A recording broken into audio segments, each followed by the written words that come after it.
DDR-Museum Dr. Wolle. Frag Dr. Wolle.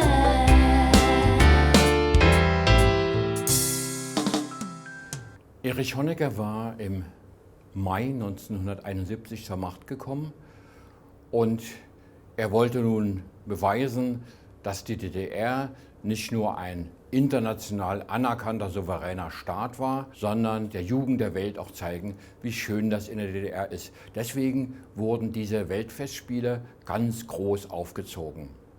Sie waren allerdings keine DDR-Veranstaltung, sondern die wurden veranstaltet vom Weltbund der demokratischen Jugend, WBDJ, der zwar sehr stark unter sowjetischem Einfluss stand, aber dennoch eine Gesamtorganisation vieler verschiedenartiger Jugendorganisationen. Da waren aus Westdeutschland zum Beispiel die Jungsozialisten sehr aktiv, zum Teil linksradikale Organisationen, aber auch bürgerlich-liberale aus Westdeutschland und aus allen Kontinenten und Ländern der Welt, die zusammenkamen. Das heißt, es ergab sich vor allen Dingen auch das Risiko hier offener Diskussionen, die man in der DDR eigentlich nicht gewohnt war und normalerweise auch nicht duldete. Das zweite große Risiko war eben die geteilte Stadt mit der Mauer wenige Meter entfernt von der Eröffnungsveranstaltung im Stadion der Weltjugend. Die DDR hat alles mobilisiert, was zu mobilisieren war, vom Militär angefangen über Polizei, Staatssicherheit, FDJ.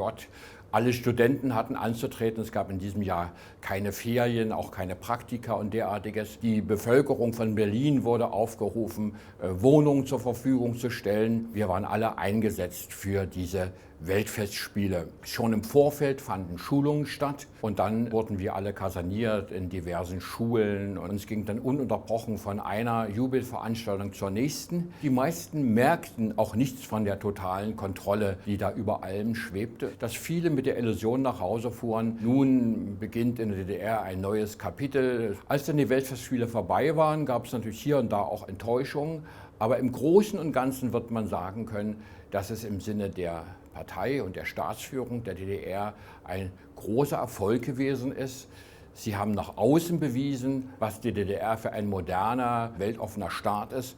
Und nach innen hat man viele kritische Stimmen zum Schweigen gebracht. Die neue Jugendpolitik, die neue Liberalität gegenüber dem Aussehen und der Kleidung der Jugend, die ja manche Funktionäre und manche alte Genossen bis dahin durchaus mit Misstrauen beäugt haben, konnte die Führung eben sagen, dass es klappt wunderbar, unsere Jugend ist diszipliniert, die Jugend ist begeistert von der DDR und lässt sich nicht von irgendwelchen imperialistischen oder maoistischen Provokationen aufs Glatteis locken. Insofern ist das als solches eben auch in Erinnerung geblieben, diese Weltfestspiele in gewisser Weise auch als die beste Zeit von Erich Honecker, vielleicht sogar die beste Zeit der DDR überhaupt.